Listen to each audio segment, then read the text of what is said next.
Այս երկու օրերի քննարկումը ինձ մոտ վերահաստատեց այն համոզմունքը, որ մեր ընդդիմադիր գործընկերները իմ թեկնածության հետ կապված հակափաստարկ եւ ասելիք չունեն։ Ամեն ինչ իմ թեկնածության, իմ հետ փոխկապակցված անձանց շուրջ, բայց ոչինչ իմ գործունեության վերաբերյալ։ Բայց մի բան կա, որ ունեն, հատկապես Հայաստան Դաշինքի իմ գործընկերները, նրանք վախ ունեն։ Դուք վախենում եք, հարգելի գործընկերներ, որ ես այստեղից բարձրանամ այստեղ։ Դուք շատ ուժեղ վախ ունեք դրանից, եւ ես ուզում եմ ձեզ հանգստացնել։ Հանգիստ եղեք, եթե ես ընտրվեմ, խոստանում եմ ձեզ համար ապահովել հաճելի ժամանց այս նիստերի դահլիճում։ Ինչի վախ ունեք ինձանից, որովհետեւ կներեք, դուք 5 տարի ինձանից փախած եք մանեկել։ 5 տարի շարունակ, երբ որ եկել է քաղաքացիական պայմանագիր խմբակցության անունից ելույթի ժամանակը, իսկ ես 90% դեպքերում ես եմ ելույթ ունեցել,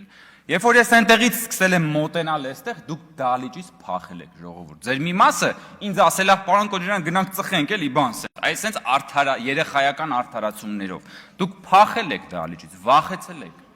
Բայց նույնիսկ այս դեպքում, հարգելի գործընկերներ, ես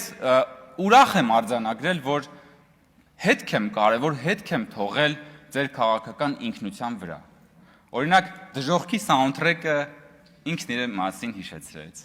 Այդ հետ տարիներ անց երեխաները, պատանիները ցանկանան իմանալ, ով է եղել Քրիստինե Վարդանյան անունով ազգային ժողովի падգամավորը։ Նրանք ընդհանրապես պետքա սերչ անեն դժոխքի սաունդթրեք արտահայտությունը եւ կիմանան, որ դա եղել է Քրիստինե Վարդանյանը։ Ճակատագրի հեգնանքով Տիկին Վարդանյան, որքան էլ որ դուք ինձ չսիրեք, դուք պատմության մեջ ամենաշատը մնալու եք շնորհիվ ինձ, Տիկին Վարդանյան։ Եվ դա ինձ համար հետաքրքիր եւ միևնույն ժամանակ հաճելի փաստ է։ Որքան էլ որ դաշնակցությունը չհավանի իմ թեկնածությունը, բայց քաղաքական հայդուկ արտահայտությունը, որ ներեք պարոն Խաչատրյանը այստեղ չդիմացավ եւ կրկնեց, որը ես եմ դրել շրջանառության մեջ, անընդհատ ձեզ հետապնդելու է պարոն Խաչատրյան։ Եվ ես կարող եմ բազմաթիվ արտահայտություններ ասել Աճարյանի բառարանից, չգիտեմ այլ բառարաններից, բայց դա դարձել է ձեր քաղաքական ինքնության կարևոր եւ անբաժան մասը եւ ես դրանով դա իսկապես ինձ համար հաճելի է։ Եվ ես պատկերացնում եմ ձեր վախերը, ասում եք, հապա որ հիմա հելա հոսավնդե, բա ինչ ա լինելու ժողովուրդ։ Հիմա ես մի շատ կարճ արձագանք կանեմ հայփոստի վերաբերյալ, որտեղ այնուամենայնիվ մի երկու բան է ասվել, որի շուրջ պետքա ես խոսեմ։ Դիվիդենդների հետ կապված պարոն Կարապետյան, ըստ հրապարակված հաշվետվության, դուք հիմա չեք լսում, բայց մամուլը հուսով եմ այդ վերնագիրը եւս կտանի, հայփոստի կառավարման, իմ կնոջ կառավարման ժամանակաշրջանում հայփոստը վճարել է պետությանը 1 միլիարդ դրամի դիվիդենդ։ Սա մեկ։ Ըստ հրապարակած նորից տվյալների 2024-25 թվականներին հայփոստի ֆինանսական արդյունքը բարելավել է 900 միլիոն դրամով։ Սա երկու։ Երբ որ դուք խոսում եք հայփոստի կառավարման արդյունավետության մասին, այս երկու թիվը 1 միլիարդ դրամ դիվիդենդ եւ 900 միլիոն դրամի, գրեթե 1 միլիարդ դրամի ֆինանսական ցուցանիշների բարելավումը, դա Հայկ Կոջարյանի կնոջ աշխատանքի արդյունավետությունն է։ Երեք պարոն Մանուկյանը այստեղ նաեւ հայտարարագիրը վերցրել էր Պարոն Մանուկյան, դուք ես որքան գիտեմ, ինձ ասացին, որ դուք տնտեսագիտության թեկնածու եք։ Եթե այդպես է, խայտարակություն է դա։ Նախ ուզում եմ ասել այդ 5 միլիոն դրամը, որ ասում եք, այս ինչ 5 միլիոնը մայրության նպաստի 5 միլիոն է, այլ եկամուտները բաժնում։ Երկրորդը, որ ասում եք, ինչի չի իջել բանը,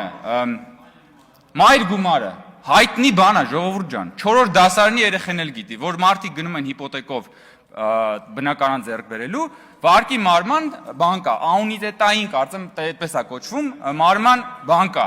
տրամաբանություն կա, որ սկզբից տոկոսներից է գումարը գնում, հետո նոր մայր գումարից։ Ախր ո՞նց կարելի է այսքան պրիմիտիվ բանը չիմանալ։ Գալ եւ այստեղից ես բան անել, ինչ որ որտեղից իմանա, չնայած ես նայում եմ, իրոք էլի որ ափսոս չէր Արծվիկ Մինասյանը, տարել եք եսի մուրեք դրել Արծվիկ Մինասյանին, խնդրեմ։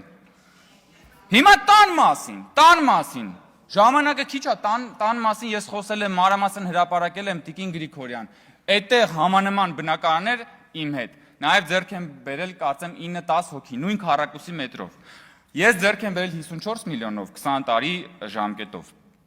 երկու հոգի ձեռք է բերել 50 միլիոնով,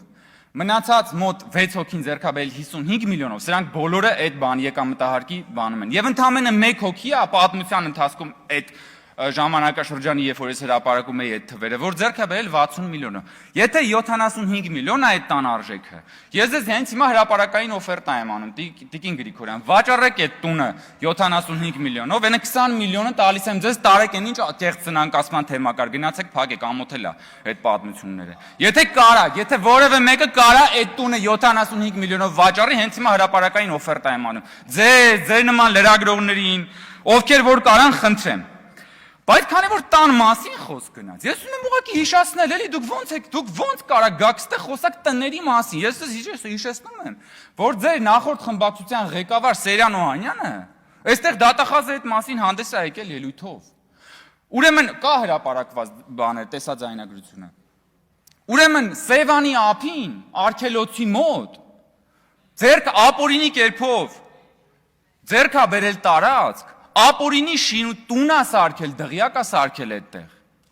Հետո ռազմական ոստիկանության աշխատակիցները տարիներ շարունակ պահակություն են արել այդ տանը, հասկանում եք, ու այդ ձեր դեմքն է, հարգելի գործընկերներ, ու դուք դեռ բարոյական իրավունք եք ձեզ վերապահում գալ եւ խոսալ մեր հիպոթեկով տների մասին, լուրջ եք ասում։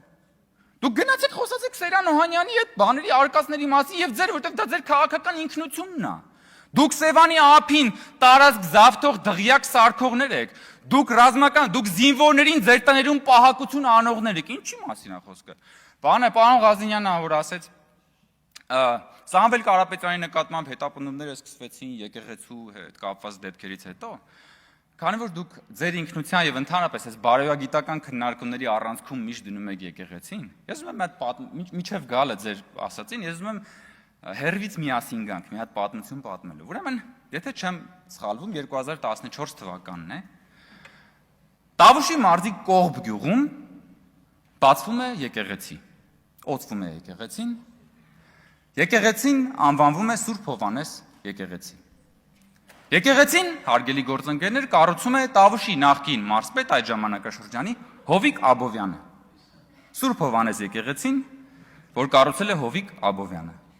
Շնորհակալ ենք, որ գոնե Սուրբ Հովիկ չեն դրել եկեղեցու անունը։ Եթե ձեզ թվում է, որ դա շատ անհավանական կարող է լինել Սուրբ Հովիկը, հետևեք պատմության ընթացքին եւ դուք կհասկանաք, որ դա ամենևին անհավանական չէր։ Եվ ուրեմն այդ օծման օրն է, օծմանը եկել են բանն է, Հովիկ Աբովյանն է կանգնած, անձամբ եկել է օծմանը Սերժ Սարգսյանը, Գարիկին երկրորդի կոնդակով ուրեմն Հովիկ Աբովյանը պարգևատրվում է հայ եկեղեցու բարձրագույն Գրիգոր Լուսավորիչ ուրեմն բանով, շքանշանով, եւ այսպես ուրեմն միջավայրը շատ հոգեվոր ուրեմն աուրա է տիրում եւ պատին այնտեղ նաեւ եկեղեցում կախված է Լեոնարդո դա Վինչիի խորհրդավոր ընթրիքը նկարը։ Ես ուզում եմ դուք ես ուզում եմ դուք պատկերացնեք էլի այդ աուրան։ Եկեղեցին, Հովիկ Աբովյանը, Սուրբ Հովհաննես եկեղեցին, Սերժ Սարգսյանը, կոնդակը, Գրիգոր Լուսավորիչը, խորհրդավոր ընթրիքը պատի վրա, դա Վինչին, եւ գնում ենք Քրիստոսն է մեջտեղում, Քրիստոսի կողքը առաքյալներն են, ասենք, չգիտեմ, Թադևոսը, Մաթեվոսը, Բարդողոմեոսը, եւ մեկ էլ հասնում ենք հաջորդին ու տեսնում ենք մարզպետ Հովիկ Աբովյանն է։ Հովիկ Աբովյանը, մարզպետ, Ջոր, դուք ծիծաղալու է, չէ, լացելու է պարոն Վարդանյան։ Էսա կասեմ, էսա հիմա Ղազինյանն ասում է, էսի մեծ ինչ կապ ունի, հələ սպասեք, պարոն Ղազինյան, ու ափսոս ժամանակս քիչ է։ Ես ձեզ խոստացել եմ, որ հաճելի է լինելու ձեր համար, եթե ես ընտրվեմ։ Եվ ուրեմն, ու անգամ դա Վինչին նկարի մեջ լուսապսակ չի դրել։ Բայց չգիտես ինչու, Մայրաթորի նկարիչը Հովիկ Աբովյանին բանովա լուսապսակով է նկարել։ Հաջորդ օրը լրագրողը զանգում է նկարչին, նկարիչը ասում եմ, դա նկարիչը Մայրաթորի նկարիչն է։ Լրագրողը զանգում է, բարև, դուք եք նկարել, հա ես եմ նկարել, ասում է բա կներեք էլի, խի եք բանին Հովիկ Աբովյանին մցրել բանի մեջ։ Հա, չեմ հասցնի, հաջորդ նիստերը հլենքան նիստ ունենք։ Ասում է խի եք մցրել խորհրդավոր ընթրիքի մեջ, ասում է ուզում էի անակնկալ մատուցել։ Բախտներս բերել է, որ հանկարծ շատ հեռուն չի գնացել, թե չէ Քրիստոսի տեղը պատկերացնում եմ ինչ անակնկալ էր մատուցելու հաշվի առնելով Սերժ Սարգսյանի ներկայությունն այդտեղ։ Հիմա այն որ պարոն Ֆարմանյանը ասեց, որ գնացել եք Վեհարան։ Վեարանում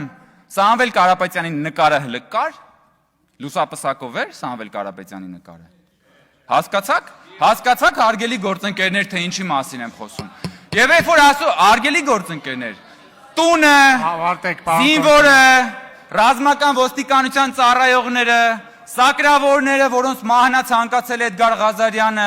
այս ամեն ինչն է նկարագրում քաղաքական արժեքային համակարգը, որի կրողն եք դուք։ Եվ եկել եք ինձ մեղադրում եք, որ իմ կինը աշխատում է եւ ստանում է աշխատավարձ, այնինչ ձեզանից պահանջում են $200 միլիոն թալան։ Ափսոս ժամանակս քիչ է, բայց ես ձեզ խոստանում եմ, ես հատկապես ձեզ շատ եմ խոստանում Հայաստան Դաշինքի գործընկերներ, ձեր համար շատ հաճելի ժամանակներ են սպասվում։ Շնորհակալություն։ Շնորհակալ եմ իմ գործընկերներին քաղաքացիական պայմանագիր խմբակցության իմ տեխնատությունը առաջադրելու համար։